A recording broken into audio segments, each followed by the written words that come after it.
Allahumma shalli ala Sayyidina Muhammad wa ala ali Sayyidina Muhammad. Teman-teman, mohon maaf, di lokasi lagi di stasiun. Mudah-mudahan tidak mengganggu. Saya cari tempat yang agak tenang suaranya. Tawarin situ ayo.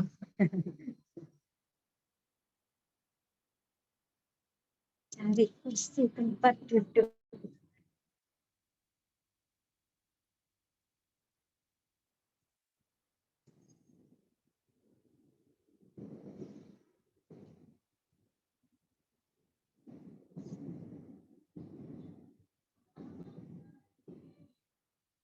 Baik. Mari sama-sama kita mulai. Terima kasih sudah hadir di via Zoom dan mohon maaf minggu lalu saya tidak bisa hadir dan alhamdulillah hari ini kita bisa dipertemukan mudah-mudahan semua sehat. Mari kita mulai dengan baca Ummul Quran surah Al-Fatihah. Semoga kegiatan kita hari ini bermanfaat dan diridhai oleh Allah Subhanahu wa taala. Amin ya rabbal alamin. Ala hadiniyah wa ala kulli niyatin shalihah wa ila hadratin Nabi Mustafa Muhammadin sallallahu alaihi wasallam. Al-Fatihah. A'udzubillahi minasyaitonir rajim. Bismillahirrahmanirrahim. Alhamdulillahirabbil alamin arrahmanir rahim maliki yaumiddin. Iyyaka na'budu wa iyyaka nasta'in ihdinas siratal mustaqim siratal ladzina an'amta 'alaihim ghairil maghdubi 'alaihim waladdallin. Amin. Oke, langsung saja saya serahkan kepada makalah untuk mempresentasikan. Lanjut ya. Jadi 2 makalah lanjut saja, nanti diskusinya setelah presentasi. Saya mohon izin off kamera dan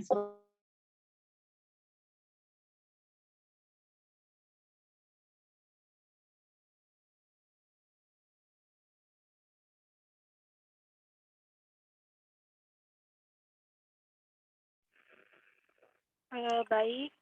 Kak Sofa kedengeran nggak, Kak? Kedengeran.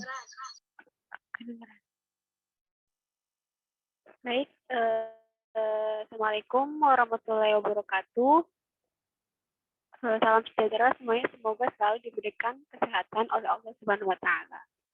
Dengan ini saya Siti Ulfa Alfasanah dari kelompok 11 akan membuka presentasi hari ini yang mana dimulai dari kelompok saya yang beranggotakan Anissa Safarina Azizah dan saya Siti Ulfa Alfasanah, dan akan dilanjutkan oleh kelompok 12 atau kelompok setelahnya.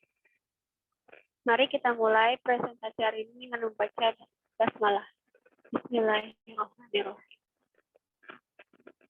Baik, selanjutnya perlindungan terhadap guru.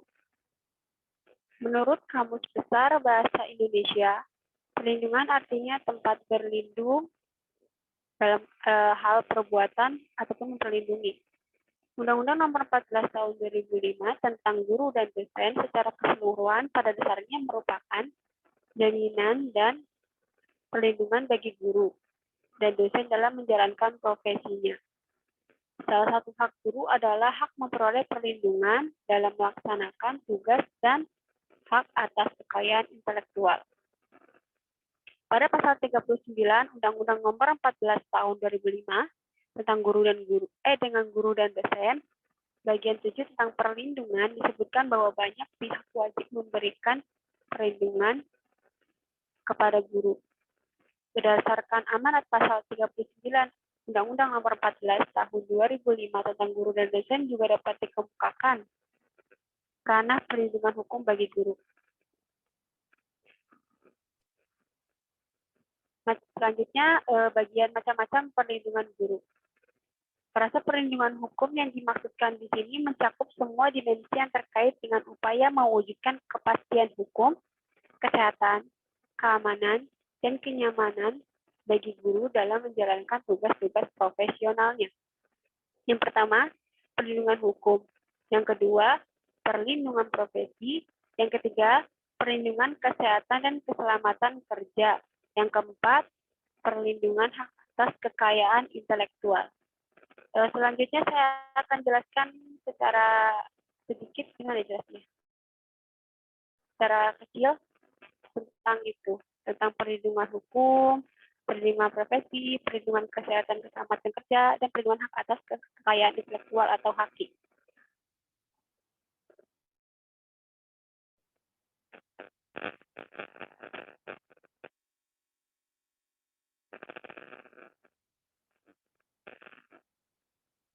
Yang pertama, tentang perlindungan hukum.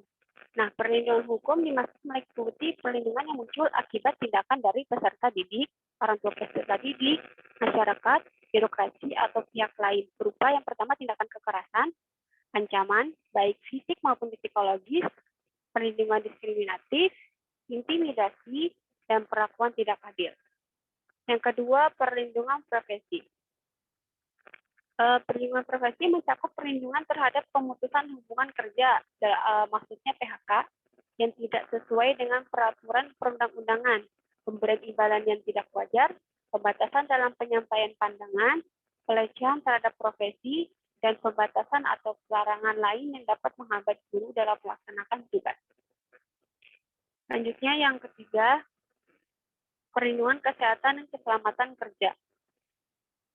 Nah, perlindungan kesehatan kerja mencakup perlindungan terhadap risiko gangguan keamanan kerja, kecelakaan kerja, kebakaran pada waktu kerja, bencana alam, kesehatan lingkungan kerja, dan atau risiko lainnya.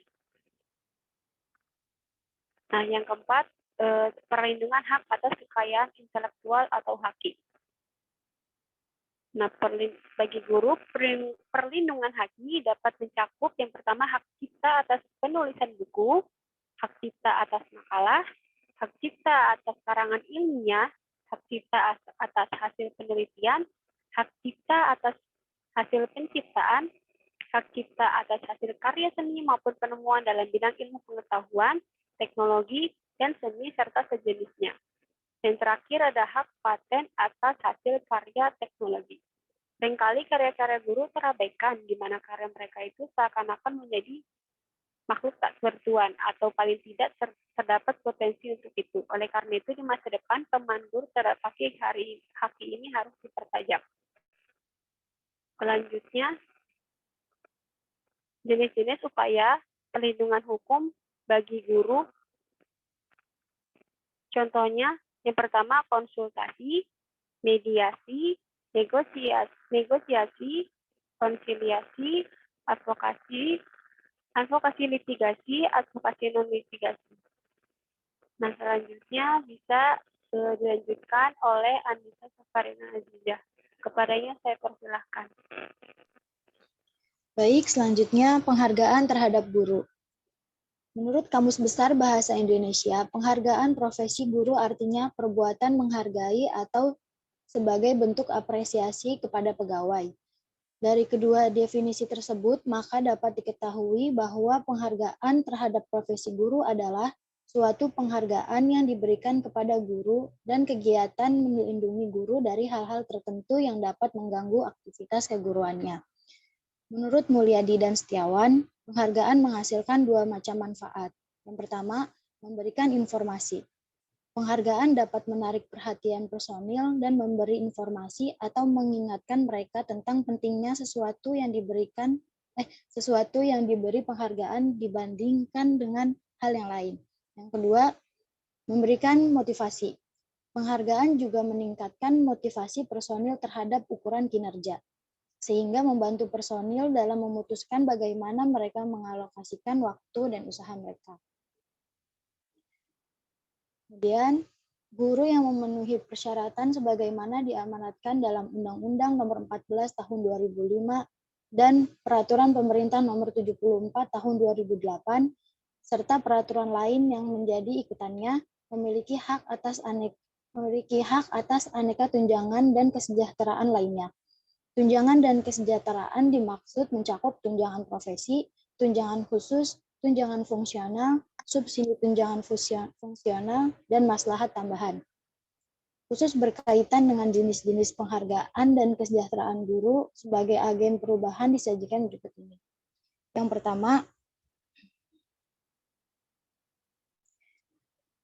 pertama, penghargaan guru berprestasi. Pemberian penghargaan kepada guru berprestasi dilakukan melalui proses pemilihan yang ketat secara berjenjang, mulai dari tingkat satuan pendidikan, kecamatan atau kabupaten, provinsi maupun nasional. Yang kedua, penghargaan bagi guru berdedikasi di daerah khusus atau terpencil. Guru yang bertugas di daerah khusus mendapatkan perhatian serius dari pemerintah. Oleh karena itu, sejak beberapa tahun terakhir ini, pemberian penghargaan kepada mereka dilakukan secara rutin. Yang ketiga, penghargaan tanda kehormatan Satya Lancana Pendidikan. Yang keempat, penghargaan bagi guru yang berhasil dalam pembelajaran. Tujuan lomba keberhasilan guru dalam pembelajaran atau lomba sejenis dapat memotivasi guru untuk lebih meningkatkan profesionalismenya. Yang kelima, penghargaan bagi guru pemenang Olimpiade. Yang keenam, pembinaan dan pemberdayaan guru berprestasi dan berdedikasi. Guru memiliki peran yang sangat penting dan strategis dalam membimbing peserta didik ke arah kedewasaan, kematangan dan kemandirian, sehingga guru sering dikatakan sebagai ujung tombak pendidikan. Dan yang terakhir, penghargaan lainnya. Penghargaan lainnya untuk guru dilakukan melalui program kerjasama pendidikan antar negara, khususnya bagi mereka yang berprestasi. Selanjutnya, undang-undang atau peraturan tentang perlindungan guru dan undang-undang atau peraturan tentang penghargaan guru bisa teman-teman baca di makalah. Kurang lebihnya mohon maaf. Saya kembalikan ke moderator. Baik, terima kasih Kak Anissa Safarina Azizah. Selanjutnya bisa dilanjutkan ke kelompok 12. Halo, kelompok 12, sudah ada? Iya, selanjutnya akan disampaikan oleh kelompok 12. Kak Anissa, tolong share screen.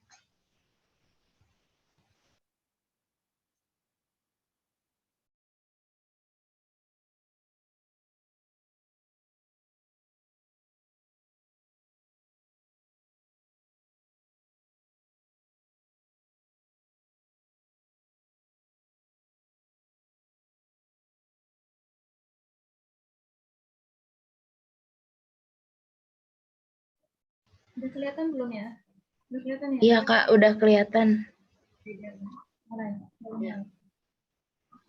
Baik, selanjutnya materi tentang analisis dan refleksi fenomena guru PAI terpuji atau teladan yang disusun oleh Ananda Fitria, saya sendiri, dan Anissa Nur Fadila. Baik, materi yang pertama akan disampaikan oleh saya sendiri tentang menganalisis fenomena-fenomena guru PAI. Pada setiap kehidupan pasti selalu terdapat problematika atau fenomena, tidak terkecuali dalam proses pendidikan agama Islam. Setiap kendala yang ada pasti memiliki solusinya masing-masing. Apabila bisa menemukan solusinya, maka akan mempermudah pembelajaran dan dapat menghasilkan hasil yang lebih maksimal. Beberapa kendala yang terdapat dalam proses pendidikan adalah keterbatasan sumber belajar yang ada, keterbatasan alokasi, waktu, dan keterbatasan dana yang tersedia. Menurut Abdul Majid, menjelaskan ada dua problem yang dihadapi, yaitu A. Fenomena yang dihadapi guru yang bersumber dari murid atau siswa. Yang pertama adalah tingkat kecerdasan yang rendah. Yang kedua, alat penglihatan dan pendengaran kurang baik. Yang ketiga, kesehatan sering terganggu. Dan yang keempat, tidak menguasai cara belajar yang baik. Kemudian, problem yang kedua adalah fenomena yang dihadapi siswa yang bersumber dari lingkungan sekolah atau guru, yaitu ada kurikulum kurang sesuai, lalu guru kurang menguasai materi pembelajaran, kemudian metode mengajar kurang sesuai, dan alat-alat serta media pembelajaran yang kurang memadai. Secara umum, Problem yang dialami guru dalam pembelajaran dapat dibagi menjadi dua, yaitu faktor internal dan eksternal. Boleh tolong dikebawahin, Kak? Iya. Yang pertama ada faktor internal, yaitu problem yang dialami oleh guru pada umumnya berkisar pada kompetensi profesional yang dimilikinya, yaitu ada mencintai profesi keguruan. Guru merupakan profesi seorang pendidik yang notabene-nya mendidik, membimbing, dan mengasuh anak didik. Jadi guru harus memiliki perilaku dan kemampuan yang memadai dalam mengembangkan peserta didik secara utuh. Lalu ada, belum Kak? Maaf. Ya. Kemudian penguasaan bahan materi. Menguasai materi harus dimulai dengan merancang dan menyiapkan bahan ajar atau materi pelajaran yang merupakan faktor penting dalam pelaksanaan kegiatan pembelajaran. Dari guru kepada anak didiknya agar proses pembelajaran dapat berlangsung dengan baik. Lalu ada keterampilan mengajar. Guru juga harus memiliki beberapa komponen keterampilan mengajar agar proses pembelajaran dapat tercapai. Lalu menilai hasil belajar siswa, yaitu evaluasi diadakan bukan hanya ingin mengetahui tingkat kemajuan yang telah dicapai siswa saja, melainkan ingin mengetahui sejauh mana tingkat pengetahuan siswa atau peserta didik yang telah dicapai. Baik, materi selanjutnya akan dilanjutkan oleh Kak Anissa Nurfadila, dipersilakan. Baik, terima kasih. Selanjutnya faktor eksternal. Salah satu problem faktor eksternal yaitu problem yang berasal dari luar dari guru itu sendiri. Yang pertama, karakteristik kelas seperti besarnya kelas, suasana belajarnya, fasilitas, dan sumber belajar yang tersedia. Yang kedua, karakteristik sekolah, seperti kedisiplinan sekolah, perpustakaan yang ada di sekolah memberikan perasaan yang nyaman, bersih, rapi, dan teratur. Guru harus bisa merefleksikan diri tentang apa yang ia lakukan pada siswa didik, selalu menyadari akan kekurangan diri dan sikap siap dikritik, merupakan salah satu cara membangun pendidikan menjadi lebih baik. Guru juga harus menjadi contoh suri tauladan bagi peserta didik, karena pada dasarnya guru adalah representasi dari sekelompok orang pada suatu komunitas atau masyarakat yang diharapkan dapat menjadi teladan yang dapat ditiru dan ditiru. Selanjutnya, refleksi fenomena guru PAI terbudi teladan.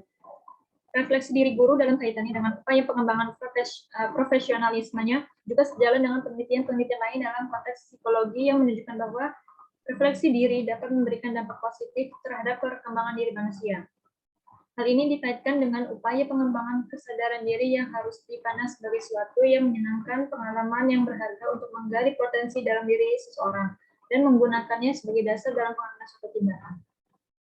Suara menyatakan bahwa guru memegang peranan strategis terutama dalam upaya membentuk watak bangsa melalui pengembangan kepribadian dan nilai-nilai yang diinginkan. Dari dimensi tersebut, peranan guru sulit digantikan oleh yang lain. Dari pendapat di atas, dapat kita lihat bahwa betapa besarnya peran dari seorang guru yang tak terbatas oleh dimensi waktu. Karena sejatinya, setiap zaman, guru selalu memegang peranan penting dan strategis dalam memajukan suatu peradaban.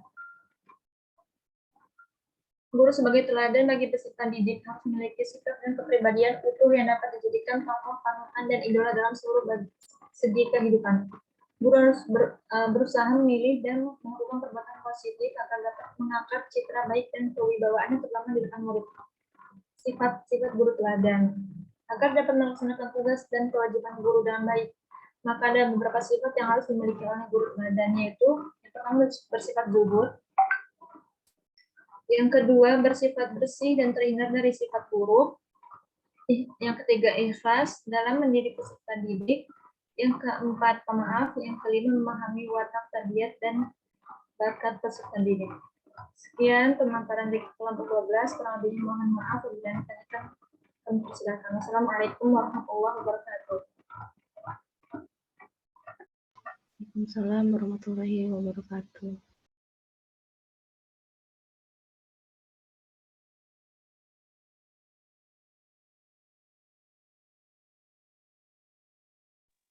Baik, terima kasih kepada pemakalah yang sudah mempresentasikan dua hal hari ini ya.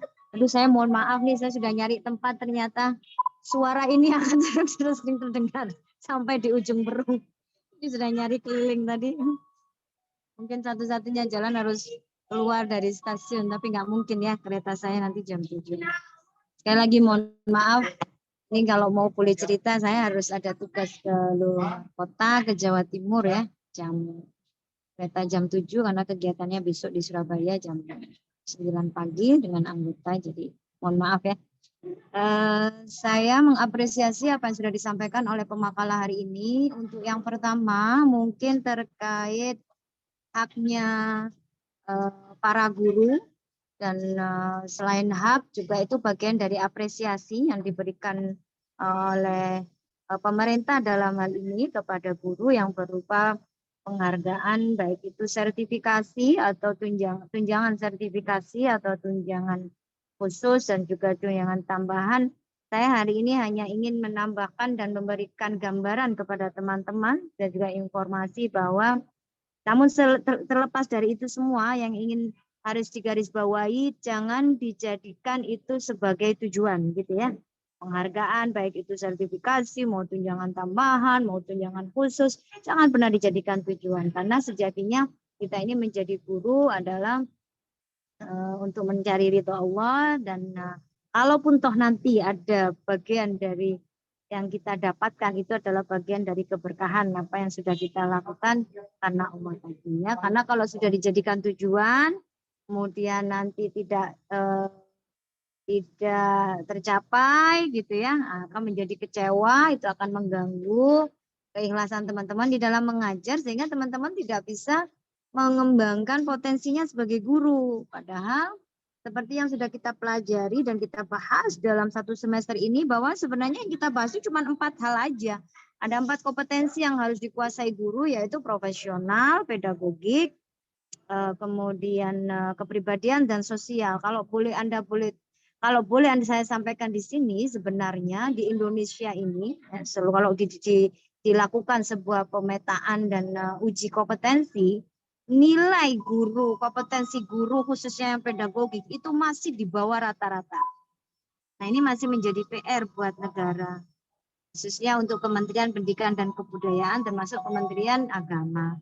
Lalu apa Bu yang harus dilakukan dengan kondisi yang seperti ini? Kalau saya pribadi sebagai guru, apa yang sudah disampaikan misalnya terkait hasil pemetaan itu, harusnya itu menjadi motivasi bagi setiap guru untuk bisa mengupgrade dirinya gitu ya, mengupgrade dirinya bagaimana supaya kemampuannya bisa ditingkatkan, termasuk kompetensi bukan hanya di pedagogik tapi juga profesional dan seterusnya, karena itu nanti saling keterkaitan ya.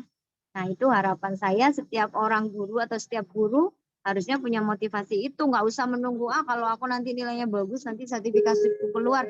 Karena pada prinsipnya mau nilai mau Anda baik atau tidak itu tidak bisa diukur dengan tunjangan.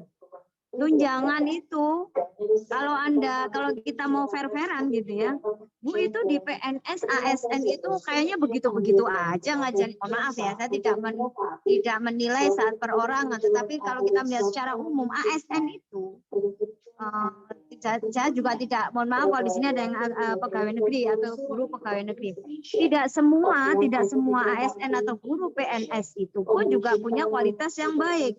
Tetapi dalam kenyataannya gitu ya, di dalam pelaksanaannya mereka itu mendapatkan tunjangan yang sangat besar, bahkan kemudian kalau di daerah-daerah di kota-kota besar seperti Jakarta yang punya anggaran pendapatan daerahnya tinggi, mereka pasti akan dapat tunjangannya banyak.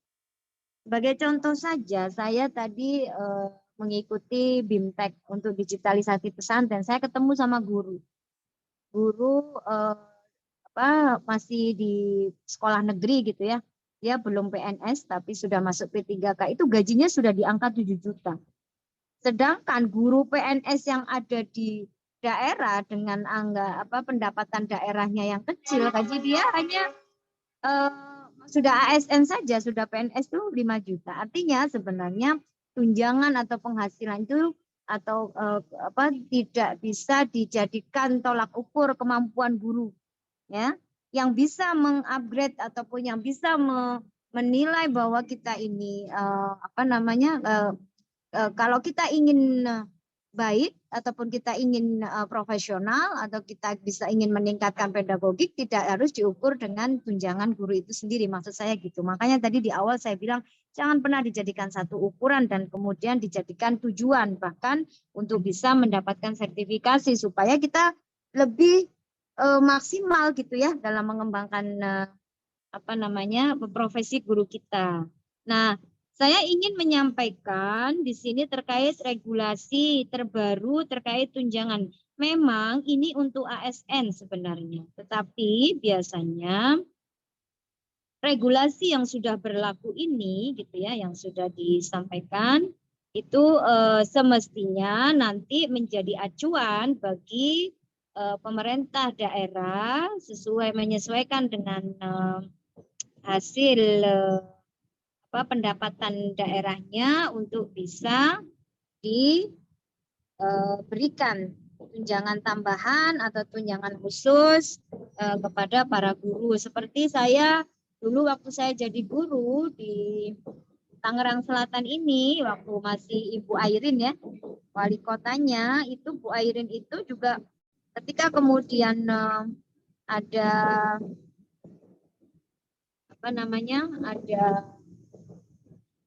tunjangan yang diberikan oleh PNS gitu ya atau ASN, itu sekolah-sekolah swasta diberikan hal yang sama meskipun jumlahnya tidak sama ya dengan PNS, tetapi beliau memberikan kebijakan untuk memberikan hal itu. Jadi sekali lagi itu sebenarnya dikembalikan kepada kemampuan dari daerahnya masing-masing. Tetapi ini perlu saya sampaikan, regulasi ini tentunya dengan harapan ketika Anda kemudian nanti menjadi guru dan kemudian Anda menjadi PNS, misalnya daftar lulus dari IIP kemudian mencoba daftar jadi ASN guru kok langsung diterima, ya alhamdulillah gitu ya. Itu berarti Anda sudah ditakdirkan untuk di sana untuk mengajar dengan jabatan ataupun dengan program ASN ya. Nah, di dalam regulasi ini disampaikan teman-teman bahwa, oh ya satu lagi sebelum saya menyampaikan ini, kunci daripada setiap proses tunjangan dan penghargaan bagi guru adalah yang pertama adalah Anda harus punya atau terdaftar dengan memiliki nomor NUPTK, nomor unik pendidik dan tenaga kependidikan. Ya, itu bagi semua guru. Ya kalau saya misalnya dosen, dulu saya punya NUPTK, lalu kemudian saya beralih dari guru menjadi dosen, saya memilih untuk mendapatkan NIDN, nomor induk dosen nasional. Apa pentingnya nomor induk dosen nasional? Itu sebagai legalitas buat saya sebagai dosen, dimanapun saya berada, saya daftar apapun, nomor saya atau nama saya sudah terdaftar secara nasional bahwa saya adalah seorang dosen. Begitupun juga dengan guru. Dengan NUPTK ini, ketika Anda mengikuti kegiatan apapun, terdaftar dimanapun, secara online, maka secara otomatis Anda sudah terdaftar sebagai seorang guru. Dan itu biasanya harus diusulkan oleh pihak sekolah bahwa dia punya guru selama ini untuk diusulkan mendapatkan NUPTK. Dan NUPTK ini apa kemudian langsung dapat, Bu? Yaitu butuh proses ya, pastinya ada kebijakan tersendiri, apakah lama mengajar, SK mengajar dan seterusnya, itu pasti ada syarat-syarat secara administratif yang harus dipenuhi ya. Tapi nggak apa-apa, saya dulu waktu pertama kali jadi guru yang saya urus pertama adalah NUPTK. Dan itu alhamdulillah jalan. Kalau sekarang teman ya itulah tadi rezeki ya, makanya jangan dijadikan tujuan. Kayak waktu itu saya hanya dalam jangka waktu setahun, tidak sampai setahun keluar. Ya, teman saya sampai 5 tahun nggak keluar. NIDN juga demikian. Saya ketika beralih, saya off-kan itu NUPTK saya berhentikan tunjangan sertifikasi saya, kemudian saya pindah beralih ke dosen dan saya daftar untuk mendapatkan nomor induk dosen 3 bulan keluar, subhanallah, rezeki. Makanya jangan dijadikan tujuan, yang penting niat mengajar, mengabdi, mendapatkan ridhonya Gusti Allah, semua akan diberikan jalan ya, itu yang paling mudah. Itu syarat utamanya ya, kalau kita kemudian ingin mendapatkan tunjangan, baik itu tunjangan profesi atau tunjangan khusus atau tunjangan tambahan dan seterusnya, kita harus terdaftar dulu ya. Oke. Nah, kemudian kita langsung ke bab 2 di sini ya, supaya kita baca sama-sama. Teman-teman, kita ini kalau Anda nanti jadi guru, baik itu ASN maupun non-ASN, Anda itu punya hak untuk mendapatkan tunjangan profesi. Tapi syaratnya Anda harus punya sertifikat pendidik. Sertifikat pendidik itu adalah sertifikat yang diberikan kepada guru yang memang secara profesional dia mampu di bidangnya. Dengan cara apa kita bisa dapat itu, Bu? Kalau zaman saya dulu yang lama ya, sudah lama, itu dengan cara pemberkasan, menunjukkan prestasi dan seterusnya gitu ya. Nah, tapi kalau sekarang mungkin diusulkan oleh pihak sekolah, lalu kemudian Anda harus menyertakan beberapa misi dan seterusnya. Nah, untuk apa saya pahamkan ini? Supaya teman-teman ketika Anda menjadi guru, Anda sudah tahu apa yang harus dikerjakan. Jadi menjadi guru tidak serta-merta yang penting mengajar selesai. Kalau saya dulu nggak begitu. Saya dulu ketika saya mengajar, begitu saya diterima, memang saya mengajar. Tetapi setelah saya jadi guru, saya mencari informasi bagaimana supaya kemampuan dan potensi mengajar saya ini bisa kembangkan yang nantinya berdampak kepada prestasi. Itu kalau saya dulu ya. Makanya saya waktu awal-awal tahun 2005 mengajar itu, saya sudah setelah 2 tahun mengajar adaptasi gitu ya, saya mencari informasi ada lomba gitu, saya ikut. Lomba apa saja tentang guru PAI saya ikut. Dan salah satunya yang pernah saya ceritakan, saya ikut lomba jadi guru kreatif secara nasional itu ya. Bukan untuk menyombongkan, tapi maksud saya dengan cara itu ternyata membuka banyak jalan. Setelah saya ikut lomba itu menjadi guru, saya mendapatkan prioritas untuk mendapatkan sertifikasi guru yang semestinya belum waktunya karena saya pernah berprestasi dan saya akhirnya mendapatkan itu dengan jalur prestasi gitu ya. Kalau kita masuk ke perguruan tinggi, intinya kita dapat beasiswa lebih cepat lah karena ada prestasinya gitu. Dari situ kemudian saya mendapatkan banyak, misalnya sekolah saya dapat bantuan karena gurunya berprestasi. Lalu kemudian sekolah saya banyak diundang untuk mengikuti program-program pemerintah karena pemerintah itu nggak punya data. Jadi datanya itu tidak lengkap. Jadi database-nya itu menurut saya kurang. Makanya pernah saya juga mengkritisi itu. Kenapa kemudian ASN itu direkrut tapi tetap aja terjadi kekosongan dan kekurangan guru, khususnya guru agama misalnya di beberapa daerah. Karena database-nya tidak baik, kurang lengkap sehingga tidak ada pemetaan mana yang dibutuhkan, daerah mana yang memang membutuhkan guru A, guru B, guru C gitu ya. Atau boleh jadi karena orang-orang yang daftar mengikuti ASN itu pilihnya ke kota-kota yang punya APBD-nya tinggi gitu ya, kayak Jakarta, Surabaya, Malang, misalnya kayak gitulah kota-kota yang besar sehingga supaya dapatnya besar misalnya. Nah, ini memang menjadi problem buat kita. Maksud saya mengajak kepada teman-teman lagi-lagi ketika Anda sudah mendedikasikan sebagai guru, maka tentunya itu bukan menjadi tujuan, tetapi yang menjadi prioritas adalah bagaimana Anda mengembangkan potensi kemampuan Anda untuk bisa berdampak kepada eksistensi dan prestasi diri lah ya, prestasi diri dan menunjukkan eksistensi Anda sebagai guru. Nanti secara otomatis itu nanti akan banyak terbuka jalan-jalan gitu ya. Tuh, kalau di guru ya, kalau saya di dosen ini belum melakukan itu. Kenapa Bu Ibu? karena kerjaannya lebih banyak yang lain. Kalau dulu kan hanya jadi guru aja, jadi saya lebih banyak waktu untuk bisa mengejar prioritas pada hal yang prestasi. Tapi kalau di dosen ini sudah karena merangkap kayak sekarang nih jadi staf anggota DPR, jadi ya waktunya agak sulit gitu ya untuk membagi. Baik, saya lanjutkan ya teman-teman. Jadi pertama Anda harus punya untuk bisa NUPTK tadi ya, lalu kemudian kalau Anda ingin mendapatkan tunjangan pastinya harus punya sertifikat pendidik ya. Kalau Anda PNS ya berarti harus statusnya ASN di daerah mana, di bawah Kementerian Kemendikbud misalnya, atau kalau PAI maka menjadi di bawah Kementerian Agama ya. Mengajar pada satu pendidikan, jadi Anda tercatat di situ, lalu kemudian punya nomor registrasi atau NUPTK tadi, melaksanakan tugas. Ini semua harus dibuktikan secara administratif. Dari mana Bu caranya? Pihak sekolah pasti akan membantu selama memang Anda sudah terdaftar, dan itu tidak bisa dilakukan oleh pihak sekolah sendiri kalau Anda tidak proaktif melakukan hal yang sedemikian banyak ya.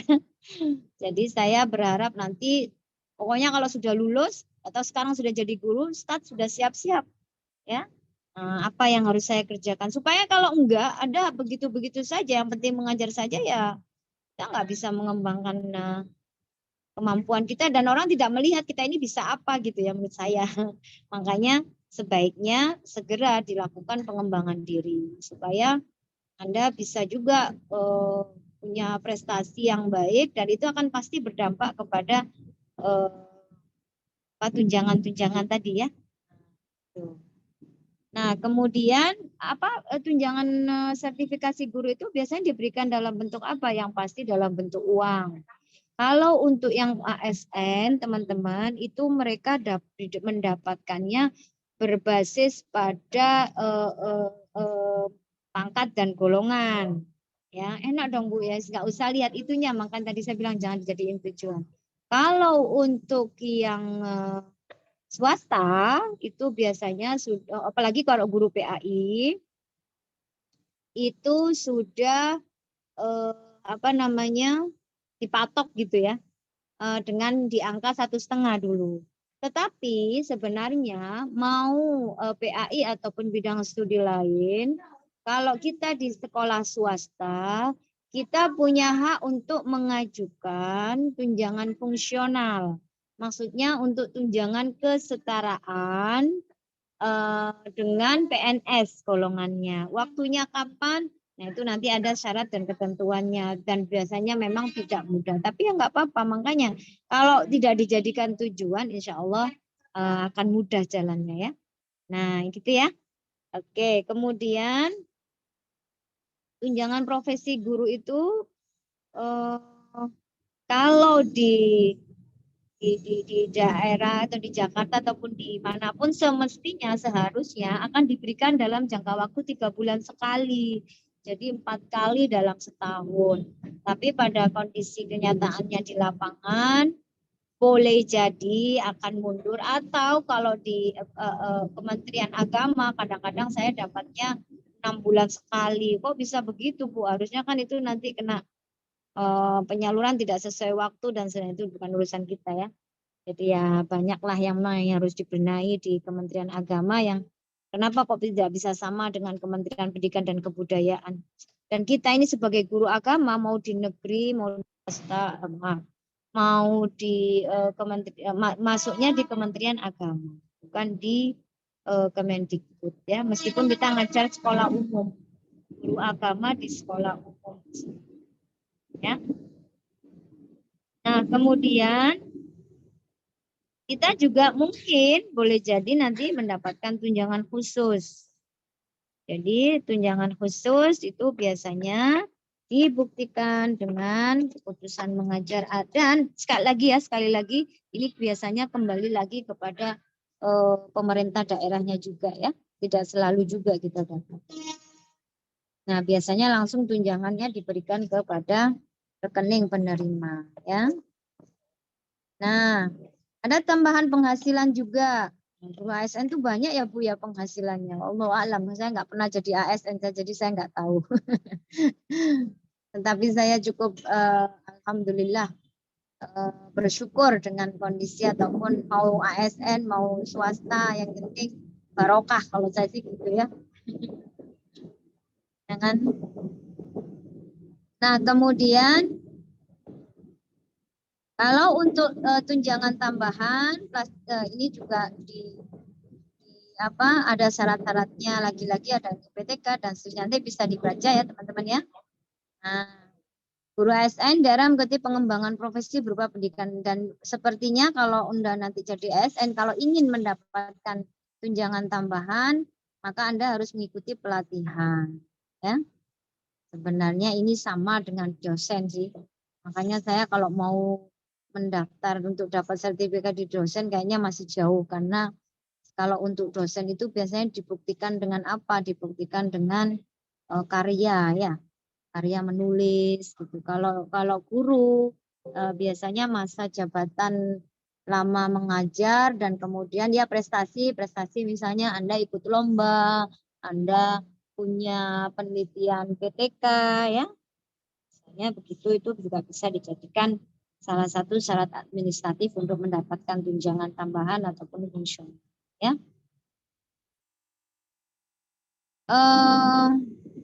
Tunjangan tambahan itu sebenarnya bukan hanya ya 250.000 per bulannya.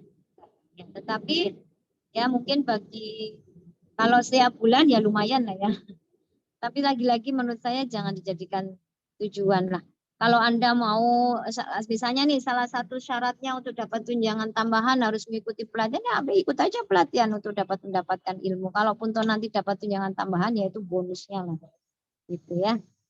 Nah, kemudian di bab 5 ini penting juga teman-teman. Nanti saya doakan ya teman-teman, nanti kalau sudah jadi guru segera daftar NUPTK dan segera nanti bisa dapat banyak bonus dari Gusti Allah melalui tunjangan-tunjangan tadi. Tetapi yang perlu dipahami ketika kemudian Anda sudah mendapatkan tunjangan itu, lalu kemudian ada hal-hal yang membuat tunjangan ataupun ada yang harus kalau kemudian bukan dibatalkan tapi dihentikan. Misalnya karena cuti tahunan, cuti besar, cuti sakit, ini harus diinformasikan. Seperti teman saya pernah juga cuti 3 bulan nggak ada info kemudian kalau kemudian ketahuan gitu ya, ketahuan nggak ada informasi lalu tapi karena apa gitu ketahuannya, itu harus dikembalikan sebenarnya. Atau misalnya orang meninggal, nah ini juga banyak nih data di Indonesia ini, orang dapat sertifikasi tunjangan profesional guru, sudah meninggal lalu nggak lapor misalnya keluarganya. Ini kalau kemudian terdeteksi dan dilaporkan oleh pihak sekolah, padahal tunjangan itu sudah masuk ke rekeningnya, dia harus mengembalikan. Sebenarnya sih kalau kita mengikuti syariat agama ya harus dikembalikan karena bukan hak kita ya. Nah, jangan sampai seperti itu. Makanya administrasi itu penting buat guru, khususnya pemutakhiran data oleh operator setiap tahunnya melalui database itu harus selalu dipenuhi ya. Apalagi kalau kemudian pensiun, nah itu kan juga nggak boleh dapat lanjut ya, mundurkan diri atas permintaan sendiri dan seterusnya, itu harus kemudian disampaikan, jangan kemudian tidak disampaikan. Kalau nggak disampaikan, ya apa ya? Kalau di tempat saya mereka melapor. Jadi di tempat kami itu, tempat kerja saya dulu, misalnya ada rotasi dari menjadi guru, kemudian dia jadi jabatan yayasan, misalnya entah itu jadi kepala perguruan atau auditor internal atau apa, itu kan sudah nggak jadi guru ya. Nah itu harusnya mereka lapor sehingga kemudian itu dihentikan. Bagaimana Bu kemudian tunjangan profesionalnya? Apakah kemudian digantikan oleh yayasan? Tergantung yayasannya. Kalau yayasannya mau ganti, ya alhamdulillah. Kalaupun tidak, ya itu pilihan. Apakah orang yang bersangkutan mau lanjut di yayasan itu atau dia keluarkan gitu pilihannya. Tetapi yang penting harus jujur, memang harus tersampaikan ya. Karena nggak mungkin kita yayasan data bahwa beliau juga di yayasan sebagai auditor internal, tapi juga dia sebagai guru itu nggak mungkin karena akan mengganggu hak mengajarnya guru yang lain. Karena kan kalau di database itu, kalau Anda ingin mendapatkan tunjangan, minimal kita 24 jam pelajaran mengajar dalam 1 minggu. Saya kasih contoh misalnya kayak saya, misalnya ngajar agama. Anda ngajar kelas 7, 8, dan 9. Kelasnya masing-masing 3. Kemudian jam pelajarannya, kalau lihat struktur kurikulum, itu 3 jam dalam seminggu. Berarti 3 kali 3 kelas, 9. 9 kali 3 level berarti ada 27. Berarti Anda sudah melebihi, maka Anda layak dan berhak untuk mendapatkan sertifikasi. Tapi kalau Bu misalnya guru agamanya ada 2 tuh Bu. Berarti kurang dong Bu. Iya memang kurang. Tapi biasanya ada beberapa tugas-tugas tambahan yang bisa apa itu bahasanya bukan diakumulasi, apa dikoneksikan gitu ya. Itu dengan jumlah jam mengajar. Misalnya jadi wali kelas. Nah, itu nanti hitungannya berapa jam, ya kan? Lalu kemudian Anda sebagai penanggung jawab kegiatan apa, misalnya ekskul itu jadi berapa jam. Atau Anda sebagai penanggung jawab perpustakaan itu juga ada jam. Iya. Disimulasikan dengan jumlah jam mengajar. Itu beberapa tugas tambahan ya. Jadi nanti akan tetap bisa keluar gitu ya. Nah, kemudian di sini ada monitoring, evaluasi dan pelaporan secara administratif lainnya. Ada larangan dan sanksi. Terusnya ini untuk pemerintah daerah nggak boleh nunda-nunda. Tapi kenyataannya kadang-kadang masih banyak yang tertunda-tunda gitu ya pembayaran. Ya Allah alam lah, itu bukan urusan kita. Tetapi lagi-lagi teman-teman perlu Anda pahami bahwa tunjangan ini hanya teman-teman, tetapi harus dengan mengikuti kriteria dan persyaratan yang sudah ditentukan. Nggak bisa, oh saya nggak bisa dapat tunjangan lah, Anda sudah memenuhi syarat belum? Kalau belum memenuhi syarat mana bisa kita dapat, ya kan? Nah, itu ya. Lalu kalau kita lanjutkan tadi dengan diskusi dengan guru teladan terpuji tadi ya, sebenarnya kalau Anda kemudian mampu mengupdate diri Anda dengan cepat gitu ya dan mau terus belajar, maka secara otomatis label ataupun julukan untuk guru terpuji, teladan, dan ditambah lagi dengan bonus-bonus itu secara otomatis dapat sendiri kan gitu. Nah, sebagai contoh saja, tadi saya lagi-lagi bukan saya hebat ya, tapi ini bisa kalau ditiru mungkin juga belum bagus, tetapi itu yang saya lakukan lah. Jadi saya itu dulu waktu masuk jadi guru tahun 2005 saya belajar dengan teman-teman, 2006 saya belajar, masuk awal 2007 saya cari-cari lomba-lomba, lalu saya kemudian ikut, lalu kemudian saya prestasi, lalu kemudian tahun 2008 itu saya sudah jadi wali kelas, bukan jadi guru bidang studi saja. Saya nyambi jadi guru bidang. Kalau wali kelas kan ada tambahan pasti ya.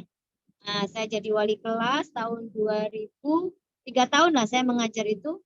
Tahun ketiga saya sudah jadi wali kelas, tahun keempat jadi wali kelas, begitu dan seterusnya. Tahun kelima sudah tidak jadi wali kelas lagi, tapi saya naik jabatannya menjadi manajemen, wakil kepala sekolah bidang kurikulum, sampai kurang lebih hampir lama lah saya di kurikulum itu. Lalu kemudian setelah di kurikulum saya masuk ke pelaksana tugas kepala sekolah. Sudah hampir jadi kepala sekolah itu sudah setelah saya di kurikulum 3-4 tahun itu sudah ditawarkan untuk dipromosikan jadi kepala sekolah, tapi saya tidak mau. Kenapa Ibu tidak mau? Ya saat itu banyak faktor ya. Salah satunya ya karena suami saya sudah meminta saya keluar. Saya hanya berpikiran kalau kemudian saya jadi kepala sekolah dan baru dapat 1-2 tahun saya tinggalkan, bukan kasihan. Dan untuk menjadi kepala sekolah nggak kemudian hanya SK saja dari yayasan kan. Kita juga harus mengambil SIM, ya kan, surat izin memimpin. Itu kan butuh proses juga. Caranya bagaimana Bu? Ada administratif, lalu kemudian ada pelatihan-pelatihan, itu yang harus diikuti untuk bisa mendapatkan surat izin memimpin jadi kepala sekolah. Jadi Dan itu bagaimana supaya bisa cepat untuk karir seperti itu ya, harus mau belajar dan harus mau ke diri dan berikan banyak kontribusi. Kalau kita nggak bisa banyak berikan kontribusi pada pihak sekolah, bahkan kemudian kita tidak bisa membawa prestasi anak-anak, ya mungkin sulit ya kalau bisa cepat karirnya. Lalu gimana Bu membawa prestasi anak-anak? Ya bekerja sama dengan siapa? Dengan semua tim guru, dan Anda harus bisa melihat potensi anak didik Anda. Apakah harus kemudian matematika? Enggak juga. Kalau Anda memang guru PAI, Anda pandai membaca Al-Quran, qiraah seperti di IIK, Anda ambil tuh potensi-potensi yang baik, Anda latih. Nanti kalau anak Anda, didik Anda sudah sampai pada tingkat nasional, itu secara otomatis gurunya, pendampingnya juga akan mendapatkan prestasi yang sama. Ya, Anda akan mendapatkan sertifikat itu dari pemerintah, termasuk dari pihak sekolah, dan itu nanti akan membantu Anda membuka jalan yang lain. Nah, jadi nggak melulu juga kita yang harus berprestasi. Anak didik kita ketika berprestasi, secara otomatis kita sebagai pendamping itu dapat nilai, dapat poin lah ya, untuk bisa mendapatkan pengembangan dan seterusnya ya. Jadi itu yang bisa saya sampaikan, dan mudah-mudahan itu bisa sedikit memotivasi. Kalau untuk akhlak pribadi dan nggak perlu bicara, karena pada prinsipnya teman-teman jauh lebih baik dari itu. Ya hanya saja di situ saja harus punya motivasi terus mau belajar dan mengembangkan diri saja. Jangan cuma berhenti jadi guru, masuk sekolah, masuk kelas, ngajar, selesai. Ya, belajar, lihat di samping kanan kiri guru-guru yang lain. Terus sekarang yang lagi, misalnya sekarang sudah mulai era digital. Nah, berarti kita harus mulai ke arah sana. Era digitalnya itu seperti apa? Apalagi sekarang, sekarang ada kurikulum merdeka. Sekarang yang lagi booming itu diferensiasi, bahwa mengajar di kurikulum Merdeka Belajar harus bisa mengakomodir perbedaan karakteristik anak. Nah, kamu harus belajar itu gimana caranya mengajar, tapi bisa mengakomodir perbedaan karakteristik anak dalam belajar. Ada yang suka nyanyi, ada yang suka keluar, ada yang suka denger, ada yang suka, kan gitu ya. Ada yang suka ngomong sama temennya, ada yang suka pergi. Ya, itu gimana itu? Caranya gurunya harus berpikir. Berpikirnya gimana, Bu? Ya cari model pembelajaran yang memang bisa mengakomodir itu. Misalnya picture and picture, gambar dengan gambar mencocokkan. Misalnya window shopping, kan ada istilah-istilah tuh. Misalnya ada snowball throwing, misalnya ada lagi TikToking kalau nggak salah ya, talking stick apa stick talking gitu, bahwa pakai stick. Ya, yang kemudian nanti anak-anak bernyanyi, kapan itu sticknya berhenti. Banyaklah cari di internet, banyak sekali. Bukan hanya di internet yang dipublikasi ya, di e-book juga banyak model-model pembelajaran. Hanya mau apa enggak praktekin. Mau. Kalau kamu mendapatkan satu model pembelajaran baru dan kamu baca saja tidak bisa paham, kamu tinggal klik di YouTube-nya aja. Misalnya tadi saya bilang Windows shopping, gimana ya ngajar pakai model pembelajaran Windows shopping? Cari di YouTube-nya. Oh begini, sekali lihat aja udah pasti ngerti. Coba kamu praktekkan pasti heboh tuh di kelas, ya kan? Nah, mau nggak belajar seperti itu? Nah itu tujuannya untuk apa tadi? Kalau Anda kemudian sudah mampu mengembangkan diri, dan itu secara otomatis nggak pakai kita minta dilihat, secara otomatis nanti itu akan ada jalan. Karena niat awalnya memang ingin mengembangkan diri, Allah kan nggak tidur ya. Ketika Anda ingin memperbaiki diri, Allah akan berikan jalan itu. Saya dulu gitu. Saya yakin Tuhan tidak tidur. Ketika saya kemudian ingin menunjukkan bahwa saya bisa berprestasi, bahwa saya juga punya kemampuan yang lebih dibanding. Mungkin sama kemampuannya, tapi dengan saya mau berikhtiar, mungkin Tuhan akan memberikan jalan yang lain. Benar kan? Di saat teman saya yang masuk berbarengan dengan saya, posisinya mohon maaf ya, masih menjadi guru yang biasa-biasa saja, saya sudah ini hanya sebagai refleksi diri, dan sekali lagi mohon maaf ya, tidak untuk menyombongkan diri, sebagai sharing saja bahwa pada prinsipnya kita mau belajar dan mau mengembangkan diri untuk mengupgrade diri kita masing-masing. Saya rasa itu ya teman-teman tambahannya. Selamat. Saya nggak tahu apakah kita masih ada pertemuan lagi. Kalau masih ada, berarti Kalau sudah tidak ada, berarti kita nanti minggu tenang untuk persiapan UAS. Masih ada nggak, Mbak PC? Ada lagi nggak? Masih ada pertemuan lagi kan? Untuk materi sudah habis atau masih ada?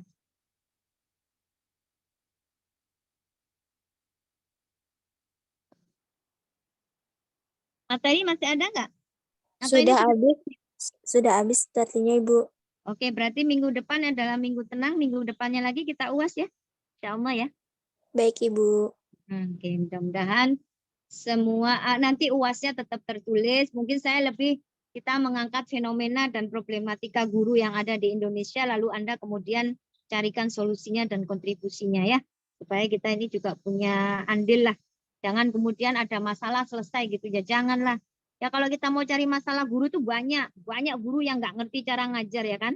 Saya tidak mengatakan bahwa saya paling hebat, tidak. Tapi kalau kita mau analisa sedikit, banyak guru yang tidak tahu bagaimana mengajar. Apalagi dengan kurikulum Merdeka Belajar. Tahu nggak gurunya cara ngajarnya? Boleh jadi banyak yang nggak bisa ngajar. Makanya negara kita itu selalu dibilang 60 dari 61 negara, kita yang ke-60. Untuk apa? Literasi dan numerasinya. Menyedihkan nggak sih? Dan itu kita loh termasuk berarti kan? Nah kalau kita kemudian tetap mengajarnya dengan hal yang sama seperti kita dulu diajar, terus kapan majunya negara ini? Makanya saya bilang, ayo guru ini harus berubah. Bu, ya kan guru kita dulu ngajarnya begitu, Bu. Ya alhamdulillah kok macam-macam juga ini. Nggak bisa kalau kita diem dan kita tetap seperti dulu, nggak ngajak anak-anak untuk belajar menganalisa, belajar memberikan kesimpulan, mengumpulkan data. Aduh, ya sama aja sampai nanti tahun 2045 itu prediksinya Bu Sri Mulyani tahun 2045 negara kita ini sudah penduduknya 450 juta. Kalau kemudian dari tahun sekarang 2022 menuju 2045 mengajarnya begitu-begitu saja, nggak ada artinya tuh Mas Nadiem bikin digitalisasi, bikin apalah ya. Meskipun dia banyak dikritik. Nah, karena dia itu pendiri Gojek, emang kita mau jadi Guskul, Bu apa gitu ya. Tapi sebenarnya bukan itunya yang dipilih oleh Presiden. Pak Presiden kan inginnya kalau ada anak muda, pasti idenya akan lebih banyak. Dan saya rasa Mas Nadiem dalam hal ini sudah banyak melakukan banyak hal transformasi pendidikan itu. Cuman kadang-kadang kita yang nggak mau berubah gitu. Makanya ingat ya pesan saya, kurikulum Merdeka cirinya ada 3. 1, hanya fokus pada materi yang esensi saja. Oke. Artinya esensi itu adalah poin materi-materi yang penting saja. Kamu nanti mengajarnya, kamu fokus pada materi inti, sisanya dikembangkan pada profil pelajar Pancasila. Yang kedua, itu ada proyek profil pelajar Pancasila. Buka, nanti banyak e-booknya. Pelajari itu. Proyek, kalau proyek berarti harus bekerja sama, integrasi, kolaborasi. Dengan siapa? Dengan bidang studi lain. Yang ketiga, ya, fleksibel. Perlu dipahami kata fleksibel dalam regulasinya bahwa teman-teman wajib berintegrasi dengan bidang studi lain supaya bisa fleksibel. Kalau Anda tidak berintegrasi, Anda tidak fleksibel. Fleksibel itu apa sih? Yang gampang gitu loh, Bu. Yang enggak ribet gitu loh ya. Nggak kaku gitu loh. Nggak ngajar itu rukun iman, rukun Islam memang betul. Tetapi apakah kemudian harus dijelaskan secara lisan? Nggak fleksibel dong. Kalau diaplikasikan menjadi fleksibel. Ya. Dan saya sering ngasih contohnya. Apa sih Bu contoh integrasi? Masih ingat nggak dulu? Saya sering berpesan. Misalnya nih teman-teman mau ngajar makanan halal haram. Di PAI jelaskan. Hurrimat alaikumul maitatu waddam wa lahmul khinzir ila akhiril ayat. Lalu kenapa kemudian ini menjadi haram? Di biologi jelaskan. Apa bahaya? Bahayanya apa? Bahayanya apa Mbak? Bu Guru? Bahayanya apa? Bahayanya apa? Waduh. Apa babi itu haram? Karena ada yang bahaya di situ. Apa tuh? Mengandung apa? Alkohol. Cacing pita, Bu. Cacing pita. Itu kalau guru biologi saya dulu menjelasin ke saya, Bule tahu nggak? Kenapa Islam itu mengharamkan cacing pita? Cacing pita itu lebih dahsyat dari cacing-cacing yang lain dalam pekerjanya. Coba nanti dicari secara ilmu biologi ya. Itu tapi bukan ranah kita, biarkan guru biologi yang mengajar supaya lebih rinci dan detail. Lalu kemudian kalau sekarang banyak produk-produk makanan instan ya kan? Perlu nggak ada logo halalnya? Perlu. Ada nggak ingredien komposisinya yang kita tidak bisa membaca? HAM misalnya. Ngerti nggak kita? Itu ngertinya di bidang studi apa? Misalnya CN berapa, N kayak gitu tuh bidang studi apa tuh yang jelasin itu? Kimia, Bu. Kimia, ya kan? Udah, kamu berarti integrasi sama bidang apa aja tadi? Bidang studi apa aja? Biologi, kimia, belum lagi nanti IPS, ekonomi. Anak-anak bikin produk, kemudian di situ tuliskan komposisi, dijual, berapa modal, berapa ini. Nah, pakai bahan dasar yang halal. Bikin kue itu kan pakai rum. Tahu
menjadi guru, selamat. Saya tunggu prestasinya nanti. Informasi dan berita yang baik-baik tentang guru PAI dari IIKI, Institut Ilmu Al-Quran Jakarta. Saya mohon maaf lahir dan batin jika dalam satu semester ini mungkin mengajarnya sering tidak full dan bolong-bolong ya. Semoga hasil-hasil diskusi kita bisa memberikan sedikit wawasan dan pengalaman buat teman-teman untuk jadikan motivasi bahwa Anda harus banyak belajar, Anda harus mengembangkan kemampuan dan potensi Anda, passion Anda kalau sudah jadi guru, asah terus, supaya itu nanti menjadi bagian dari eksistensi Anda di masyarakat ya. Sekali lagi terima kasih. Mohon maaf lahir dan batin, saya kembalikan kepada pemakalah. Silakan diwakil saja. Saya masukkan ke nilai akhir semester. Mana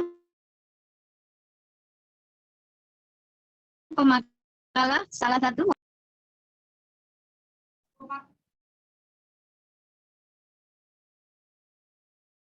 Mana? Halo? Siapa tadi? Tasya tadi yang presentasi. Tasya mana? Tasya aja deh. Silakan tutup Tasya. Tasya ke Fasya ya? Tadi siapa yang bicara? Tasya apa Fasya tadi? Ananda. Oke, silakan. Udah, silakan ditutup.